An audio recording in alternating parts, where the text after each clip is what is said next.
Pemerintah daerah Sumatera Selatan tengah menerapkan pemberlakuan pembatasan kegiatan masyarakat atau PPKM Mikro yang diperketat hingga 20 Juli mendatang. Sosialisasi pengetatan PPKM Mikro dilakukan dengan persuasif.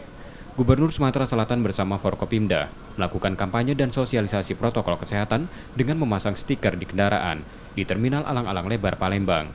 Dalam penegakan disiplin PPKM, petugas diminta melakukannya dengan humanis dan persuasif, serta menghindari konflik dengan masyarakat tanpa mengurangi ketegasan. Masyarakat diminta sadar pentingnya disiplin untuk menjaga diri dan lingkungan dari penularan COVID-19.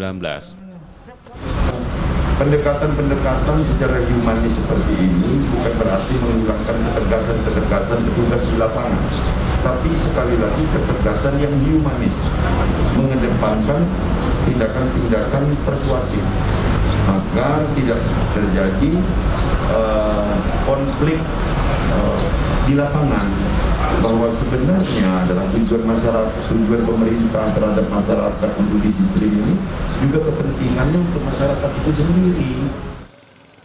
Tak hanya di Terminal Alang-Alang Lebar, kampanye prokes juga dilakukan di Simpang 4 RS Caritas dan Simpang 4 DPRD Sumsel.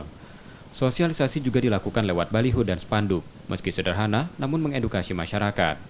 M. Rizky Nurmizan, Kompas TV, Palembang, Sumatera Selatan.